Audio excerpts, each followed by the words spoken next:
Quienes conocemos al doctor José Luis Sardón, conocemos perfectamente también su pasión por la investigación y el análisis sesudo de temas políticos y económicos determinantes. Cuentan por ahí fuentes muy confiables que al doctor Sardón lo han visto sistemáticamente a las 5 de la mañana sentado ante una computadora escribiendo y releyendo textos con pasión indescriptible. Por ello, cuando uno de los textos de sus trabajos llega a nuestro fondo editorial, somos nosotros los que queremos agradecerle al doctor Sardón. Hoy, lo comprobamos algunos, no son muchas las personas que se plantean hipótesis retadoras. Este libro, además, aparece y es parte de un contexto extraordinario. El fondo editorial de la UPC ocupa hoy el primer puesto en ventas dentro de las editoriales universitarias del país, así como el tercer lugar en ventas en todo el circuito de librerías Libú a nivel nacional, luego de editoriales de la talla de McGraw-Hill y Pearson. Hoy, nuestro volumen de ventas duplica el de la editorial universitaria que aparece en segundo lugar, habiendo logrado ya este año a la fecha el 74% de las ventas en relación al año 2009. Los resultados de nuestro fondo editorial no son gratuitos, sino que guardan estrecha relación con la calidad de los autores que publican con nosotros. Muchas gracias, doctor Sardón, por haberle confiado un trabajo tan valioso al fondo editorial de la UPC. Estamos seguros que seguirá dando mucho de qué hablar. Aprovecho para agradecerle también a quienes desde el fondo trabajaron intensamente y con mucho cariño para que este nuevo libro se editara. Me refiero a Milagros Morgan, a Marta Simons, a Jorge Coaguila, así como a Germán Ruiz, a Diana Patrón y a Lía Castillo. Del mismo modo, un agradecimiento especial a Ricardo Córdoba, autor del óleo titulado Transfiguraciones 1, que ilustra la portada de este libro. Quiero agradecerle muy sinceramente a los señores Jaime de Altaus y Carlos Albiancén por haber aceptado comentar este libro hoy. Estoy segura que comentarios de este nivel solo se consiguen cuando el autor y su obra lo ameritan. Muy buenos días. Muchísimas gracias. Muy buenos días a todos los presentes y al director de la mesa. Cuando José Luis me pidió el inmenso honor de opinar sobre su último trabajo, sabía que iba a comentar un tratado sobre libertad económica y régimen político de uno de los más connotados abogados limeños. Pero no sabía algo. No sabía que la Facultad de Economía de la Universidad en su conjunto había ganado un nuevo econometrista. Y un econometrista, diría yo, impecable, sencillo y enfocado. Así que yo no voy a dejar de abrigar la expectativa de un día de contar con su impecable visión de la forma como se puede enfocar un proyecto de investigación multidisciplinaria. Yo sé que aquí hay muy pocos economistas y más abogados, pero esencialmente José Luis es un libro que debería ser imputado a la Facultad de Economía. Hecho esta pequeña precisión, enfocar el tema fue una experiencia deliciosa y sobre todo el libro.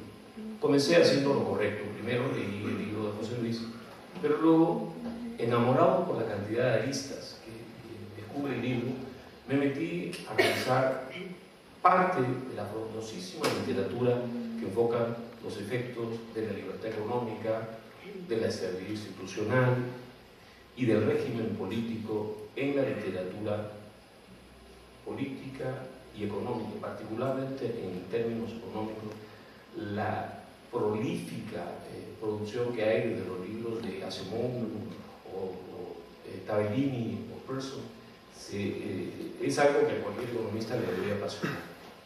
Bajo esta perspectiva, y de alguna manera un poco intoxicado por la cantidad de temas interesantes que despierta la discusión, hice lo que me correspondía a quien le toca comentar el libro, volver al libro y llevarlo un poco a sus principales reflexiones, al menos las que he encontrado que seguramente en una segunda lectura van a crecer.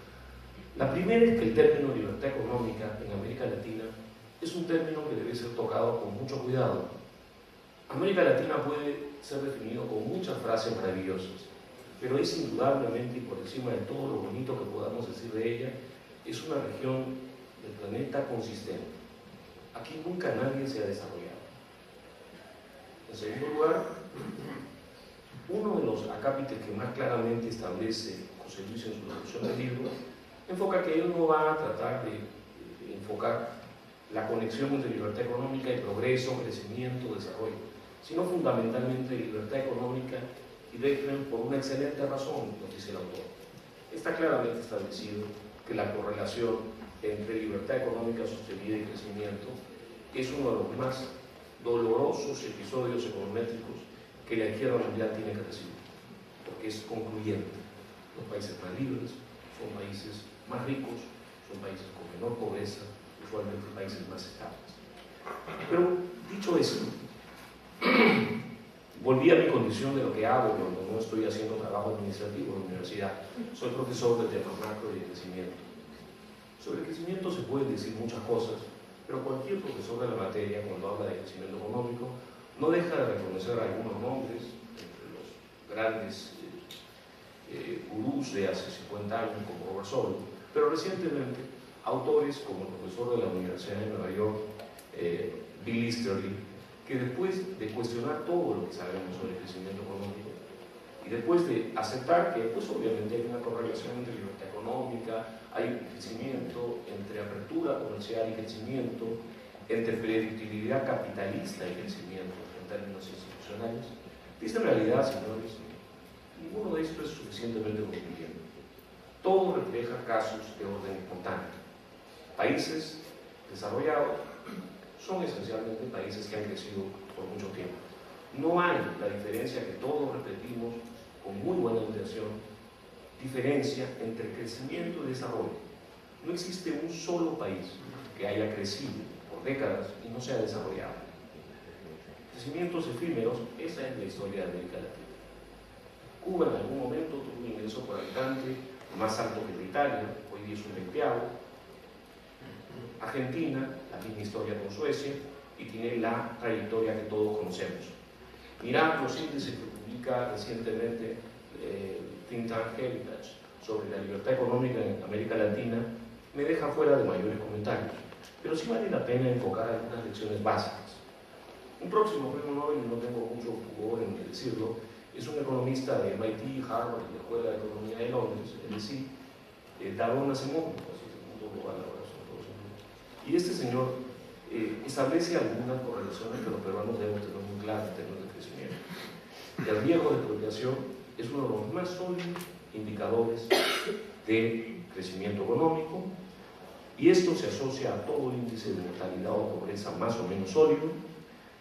Hay efectos visibles entre el crecimiento económico y las buenas prácticas de gobierno, lo que se llama la accountability, la integridad de un país es mucho menos clara, y todos estos factores que usualmente se ven en los cursos de economía cuando se habla de crecimiento y el desarrollo humano. Cuando hablamos, en cambio, del régimen político, la cosa es más fea. Los gráficos son más difíciles, los resultados son mucho más precarios, por dos buenas razones. La primera, la definición de régimen depende de quién está escribiendo. Y segundo, que en realidad no queda muy claro.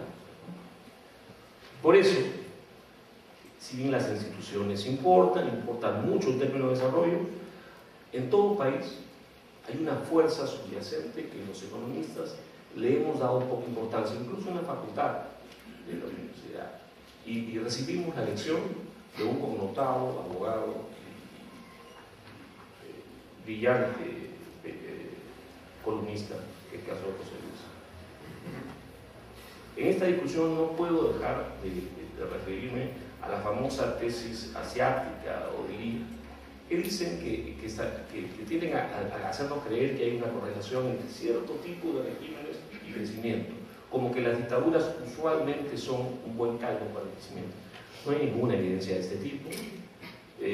Seikorsky y Limongi ya hace rato pasaron a ser autores dejados de lado.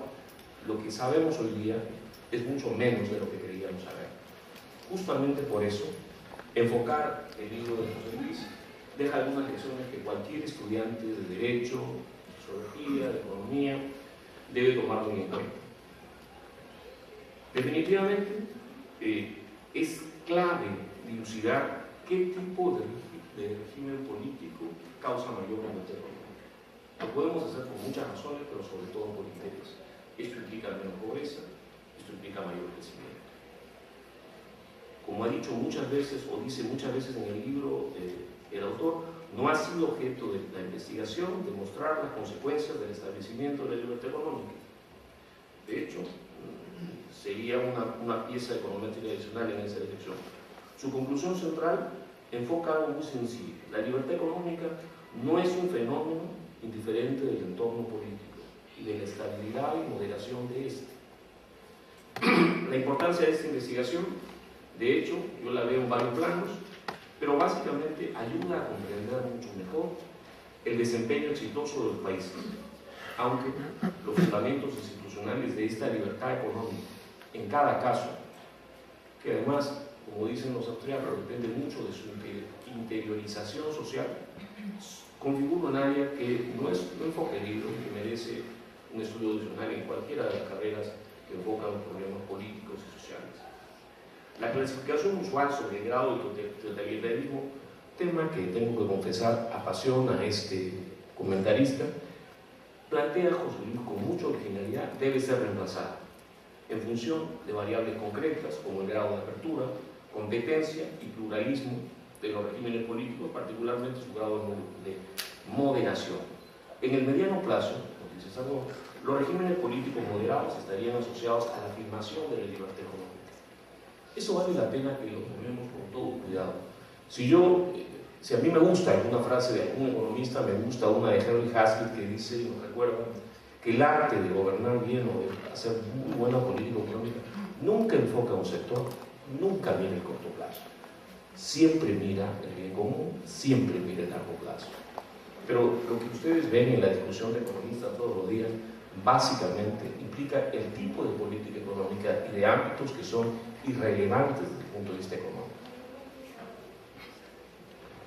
Un detalle clave de esta investigación econométrica, que ha convertido en un economista, define o tiene una definición bastante original de lo que es un régimen político y lo plantea como el valor absoluto de la diferencia entre el índice de fragmentación legislativa de cada país y un valor óptimo determinado a priori que le sirve al autor para establecer referencias.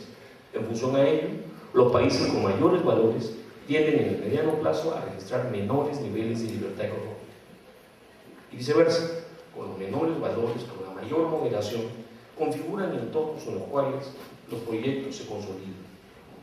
Este hallazgo, que es central en el trabajo, me hace acordar toda esta discusión que tuvimos no hace muchos meses atrás respecto a por qué el Perú, que tenía cifras fiscales mejores que las de Brasil, mejores que las de México, no tenía el famoso grado de inversión que ya tuvimos hace un par de años. Le preguntan en un conversatorio al economista para América Latina de la entonces calificadora de riesgo más prestigiosa, eso fue algunas semanas antes de tener TLC, y nos contaba, sacó un gráfico y puso el ranking de los 50 países que habían cambiado reglas, que habían expropiado vergonzosamente a quienes habían invertido. En ese ranking teníamos un honroso segundo lugar.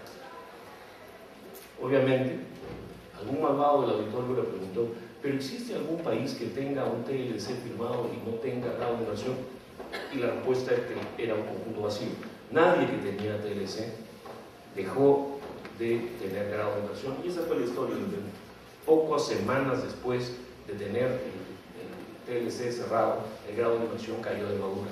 Y esto enfoca un aspecto central de lo que se trata en este libro: la regularidad, la constancia y el entender que el progreso de un país nunca se consolida sobre ideas iluminadas.